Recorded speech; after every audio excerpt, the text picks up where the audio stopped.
Hello everybody, BubblesS here and welcome back to HOI4. In today's video we're going to be playing as Britain, attempting to answer the question of what's the point of the BCA, the British Communist Alternative. So let's get started.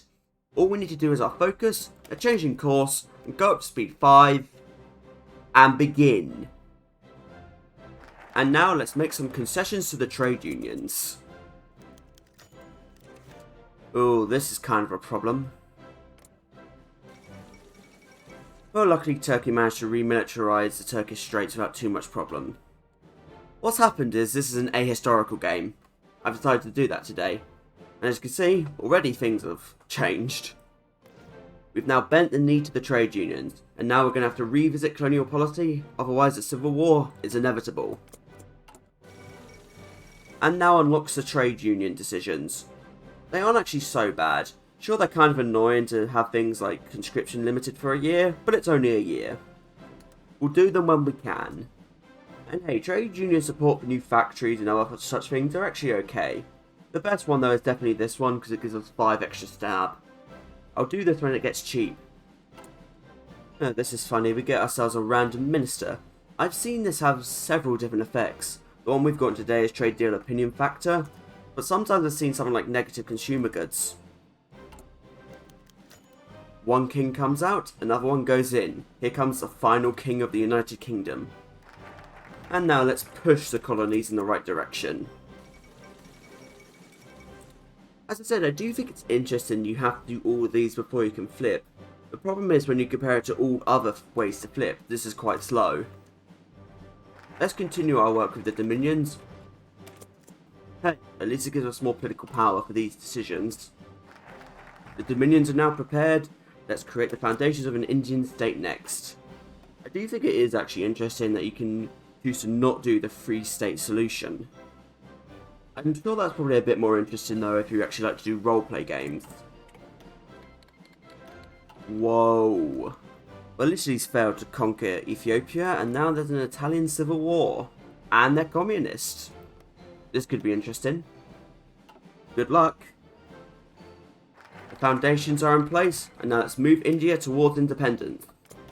And what are the chances of this? Both Latvia and Lithuania have just gone into communist civil wars at the exact same moment. And they're both Soviet puppets. You know, I don't think I've ever seen the Baltic AI enter opposition. Wish they did, that'd be more interesting. But hey, more allies for the revolution.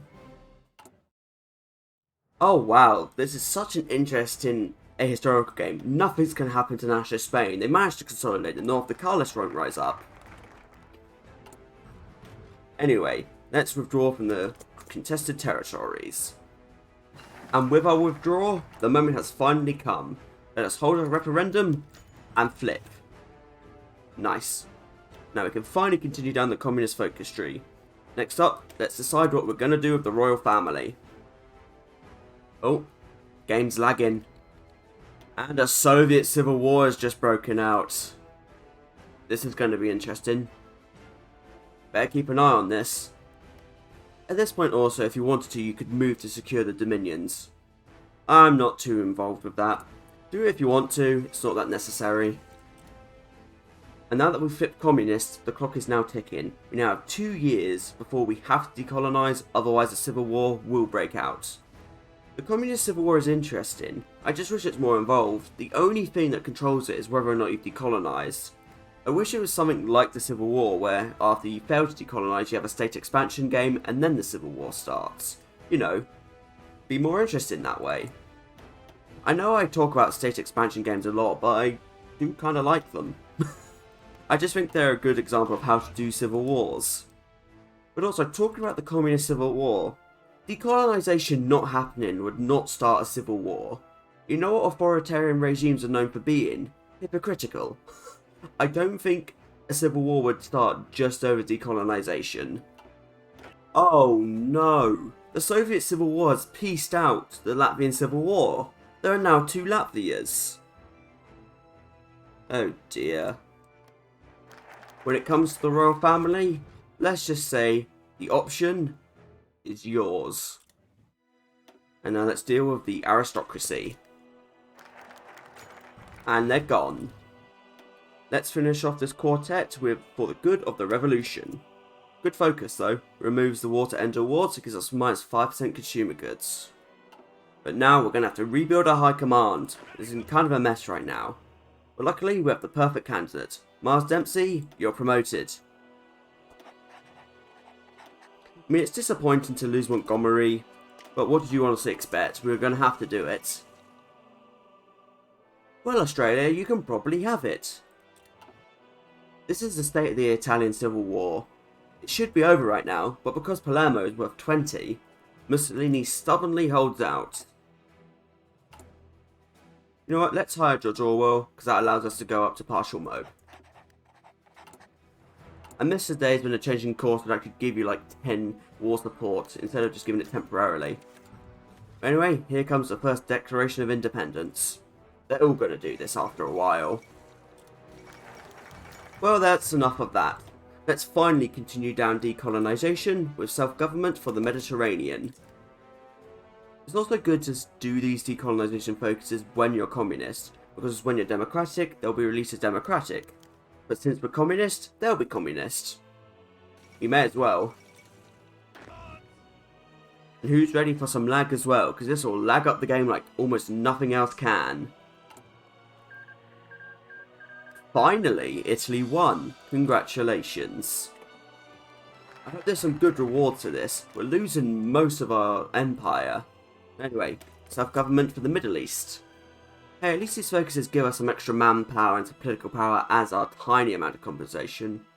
It's not much, but hey, 50,000 for free is okay, I suppose. Huh. Ethiopia went anarchist, because of course they did. Well, let's continue dismantling this empire. Self-government for the Americas. Something not too many people have probably noticed is just how good Paradox's flags have gotten, and they've updated quite a lot of them. Let's just look at Jordan, Egypt, Kuwait, Cyprus. Pretty good. Their updates to communist flags. Pretty nice. I mean, look at just the Union of Britons. This is based off the old British Republican flag. Good attention to detail. Africa, Asia, Africa, Asia, Asia, Africa, Asia. I don't think anyone's going to be declaring on them, so sure, I'll take that. I can always just ignore their guarantee.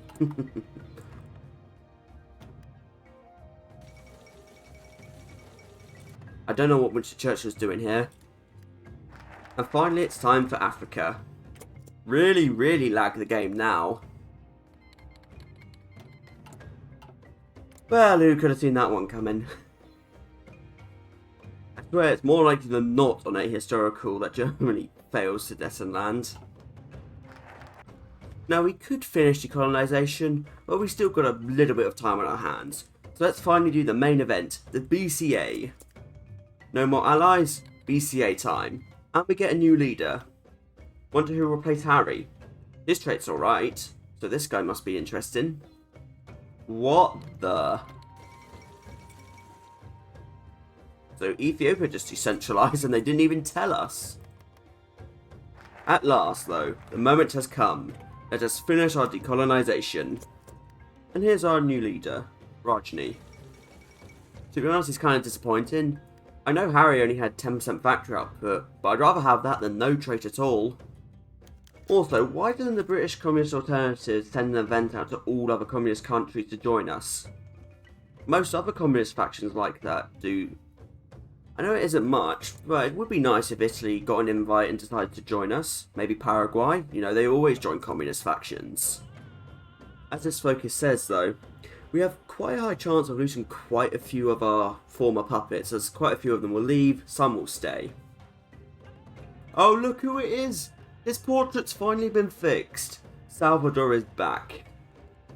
Oh, finally! Japan was in this war too. Oh no. What a mess. Okay, call me crazy, but I swear there was meant to be an advisor called the Red Suffragette here. He'd give us 2% recruitable population for minus 10% stab. Am I crazy? Because there should be another advisor for us. And it's done. We've now decolonized, and now everyone must learn of our decolonizational ways. By force. Now I think about it, I didn't check. Let's see who decides to stay with us. So Egypt, Sudan, some bits of South Africa, but no one else really. Maybe some small Pacific islands. Alright, not much we can do about that. I'm just glad to have the Suez still. Well hey, at least Yugoslavia wants to join us. I'll take it, for now. So, who's feeling brave and who will decolonize? Belgium decolonizes. The Netherlands decolonizes. National Spain says no. Italy decolonizes. Portugal decolonizes. Ethiopia decolonizes. Japan says no. The US decolonizes. France says no. Well, this is our game then. 3 war goals. Let's do it. First target, France. This should not be hard at all. They're at war with Germany. Still got disjointed government. They're stuck because for some reason they won't do force reissue. Let's get started with a little naval invasion, shall we? Annoyingly though, something that I pointed out in the HOI4 bugs video has happened again. We can't do Soviet cooperation or 1-2 revolution because Russia is not communist. I made a bug report about this and this has still not been fixed. Oh well, all we're missing out on is a war goal on Germany and 10% output on dockyards and factories. This is nice, but I can, I guess, live without it. I'm surprised about how many decolonized. I'm guessing it's based on how strong you are compared to them. The only ones who refuse are France, Japan, and Nationalist Spain. So only Nationalist Spain is actually weaker than us. I'd say France and Japan are sort of equal to us at this moment. Although maybe it's just pure RNG. I don't know. Haven't bothered to look.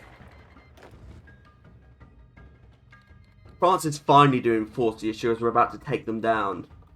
Funny. I just saw it. Alright, France. Let's do it. And funny enough, this action is what destroys the League of Nations in this timeline. Gonna force attack and break France's cipher. Been working on that for some time now.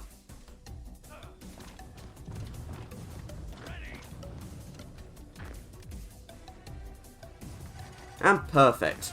Multiple ports seized. Well, this should not take long at all.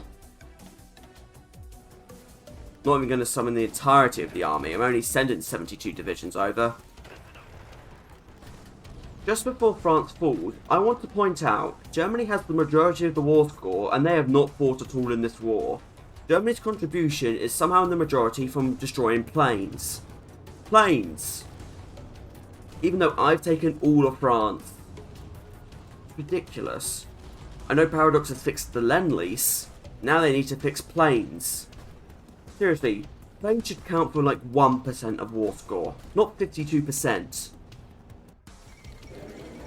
Now I would puppet France, but Germany's just going to go to war with them again at some point, so I'll just take what I can, and we'll see where we end up at the end. I would puppet more of Africa, but I don't fancy lagging my game again. Germany took 20 states, we took 31, and we puppeted Brittany. And we also made kind of a mess of France. We made a DMZ. Can Germany still get a war goal on them? No. Interesting, because there's still a free France somewhere. Oh, for goodness sake, France still exists in Syria. Didn't even notice. Well, whatever. Next step. Let's take Nationalist Spain. How many divisions? 35. That should not be hard. Probably should have just taken some border states and that would have been easier, but oh well. We'll just have to be another naval invasion. I would be concerned about them joining the Axis, but luckily they still have recovering from civil war. They're not going to join it, a faction. Alright Spain, let's dance. Of course, a giant fleet but 10 subs managed to intercept. And come on. There we go, perfect landfall. And again, just need to run down those VPs. What's funny is, since we gave back Gibraltar, it's now a core state of Spain, and we now have to take it because it's worth 10. It's one of their larger VPs. And welcome back, Gibraltar. And there they go. Alright, let's actually make some puppets this time. Republic of the Rift, Rio de Oro, Equatorial Guinea, and Morocco and Ifni. And should we just annex the rest? Should we just annex the rest? Yes. And now let's just release National Spain as our puppet. They'll have all their cores from Spain that way. There we go, British Spain. Well, it's good that we acted quickly. Franco was just about to join the Axis. Oh, that was too close. But now, cancelled. Now, at this point, I probably should go after Japan, since they're the last war goal from decolonization we have. But I'm not going to do that. Why? Because Japan still has Russia as a puppet. If it was just Japan, I could probably take them, but then plus Russia is just a war I don't really want to finish. So, what's the point of the British Communist alternative? There really isn't one. Seriously, enforced decolonization is the only real thing here, and even then, it's just some war goals. We lost the entirety of the British Empire for some war goals? No. At least with things like the fascist and non-aligned path, you can get things like extra cores, more alliances, actual interesting things to do. With this, it's just a few war goals. This needs a lot more bonuses. And this also applies to the Follow Moscow path as well. But at least then, the Follow Moscow path has the achievement Crush the Dream related to it. That's something. The BCA has nothing. All it has is lag and war goals. So if you have any ideas on how to improve the British Communist alternative, do let me know. I do think it could be interesting. It clearly needs a bit of work. Maybe it should be a bit more Eurocentric. I don't know, I'm sure some of you can think of some good ideas. However, I thank you for watching. I do hope you've enjoyed it. Feel free to leave any suggestions in the comments below for future video ideas. I'm always looking for them. However, until we meet again, goodbye.